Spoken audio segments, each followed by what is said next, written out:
Now let us define SI unit of charge using Coulomb's law. Consider 2 point charges Q1 and Q2 at P1 and P2 respectively. D is the distance between them. These two charges are placed in vacuum or air. Then the force between these two charges is given by F is equal to 1 over 4 pi epsilon naught Q1 Q2 by D square. This force is due to charges, therefore it is called electrostatic force. If the medium between P1 and P2 or Q1 and Q2 is air, we are going to take here epsilon naught.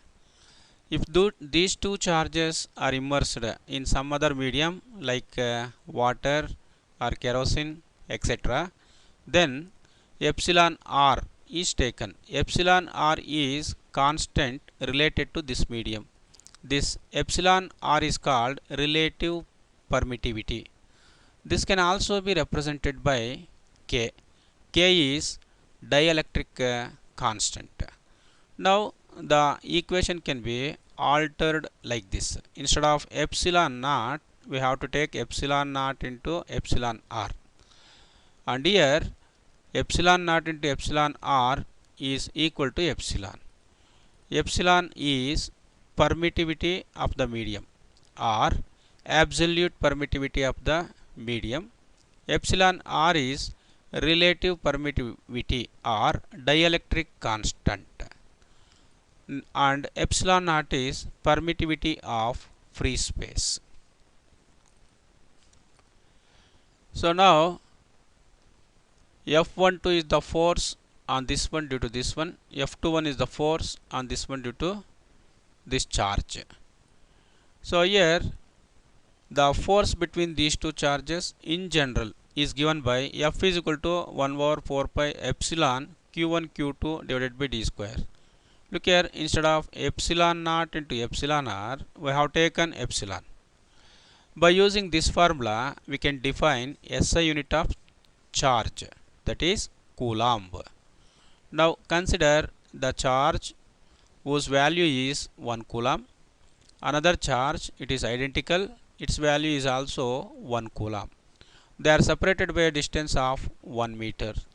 And these two charges are placed in air medium, then the formula is F is equal to 1 over 4 pi epsilon naught Q1 Q2 by D square. Now substitute for Q1 Q2 and D. We get F is equal to, instead of 1 over 4 pi epsilon naught, we have to take 9 into 10 to the power of 9. Q1 is 1 Coulomb, Q2 is 1 Coulomb, and distance is 1 meter, that is 1 meter square. 1 into 1 is 1. 1 divided by 1 is 1. 1 into this much is 9 into 10 to the power of 9. So here we got F is equal to 9 into 10 to the power of 9 newtons. That is, if Q1 is 1, Q2 is 1, D is 1, then the force between these two charges will be 9 into 10 to the power of 9.